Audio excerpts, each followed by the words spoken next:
So a few short months ago, we reviewed the very unique LinkBuds by Sony, aka the donut hole earbuds. A few months later, we got the LinkBuds S. Now, these look a bit more traditional. They add the joys of noise canceling and high-res audio to the mix. And we had them for about a few months, and we're ready to tell you if this version is ready for the masses.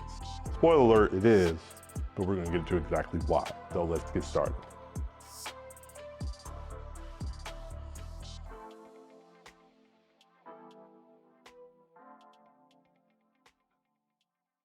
Now, we already talked about the standard look. These look like a nice mix between their flagship WF-1000 XM4s and their budget WF-C500 buds.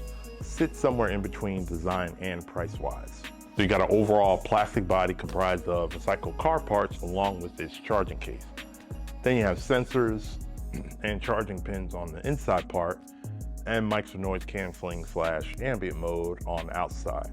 You got touchpads on the larger outside part for customizable touch controls, i.e., double tap right for playback, tap on the left for sound controls that go from noise canceling or ambient, such like that. Now these might be one of the most lightweight, comfortable earbuds I've had in my ears in a while.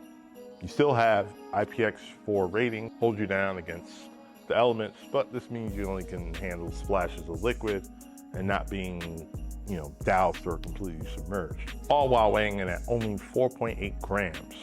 And you might say, okay, that sounds pretty light. AirPods Pro come in at 5, so these are even, if you think those are light, these are even lighter. And I actually do prefer this fit over the WF-1000 X4s, which do offer a memory foam ear tips, as these are just your standard silicone. They just pop in, they sit and they stay and they feel great.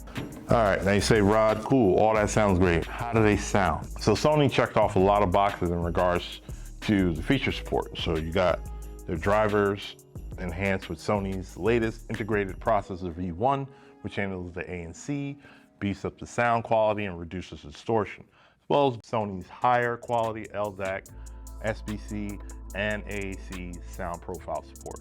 Now, believe it or not, the LinkBuds S is a bit larger than the original ones, but the drivers is actually smaller here. The original LinkBuds had 12mm drivers, where the LinkBuds S had 5mm drivers. Now, this doesn't make for a drop in audio quality or volume between the two. It regards the sound quality, is probably where it is the best. It doesn't have that full bass because you got that ambient, and then the driver support just doesn't have that enough kick for that.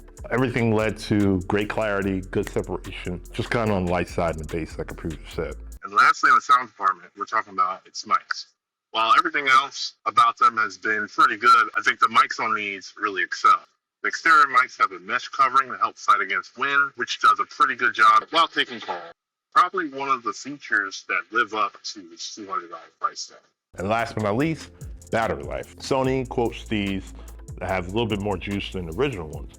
So they've added about 30 minutes more juice to go from 5.5 hours to now 6 hours on a single charge. Charging case adds an extra 14 hours to the clock as well. While you don't have any wireless charging here, you still have fast charging.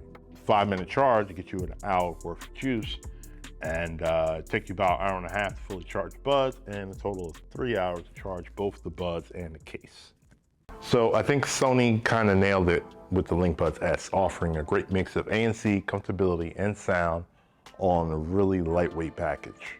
So Sony definitely made the LinkBuds S as a jack of all trades, master of none pair of earbuds. Probably the best way to describe it. You got the great benefits of LDAC high quality audio, noise canceling, ambient sound, and actually really good mics in a nice package.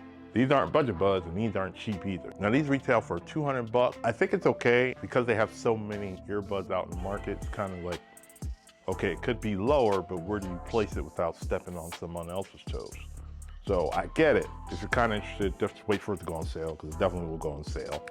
Prime Day's coming up. Might be, even if you get it for like $175, I think $175 or lower, I think that'd be perfect for that. Only reason I say this is that their WF-1000 XM4s retails for about $280. So it's like $80 more, you can get a whole lot of better experience. Or you can even save yourself $30 and opt for the LinkBuds 3 Pros, which offer top-notch features, albeit not as comfortable or good looking as these. We'll have affiliate links for the LinkBuds S in the description below for those of you who are interested. We appreciate you stopping by because you can be anywhere in the world, but you're here with us. And see you in the next video. Peace.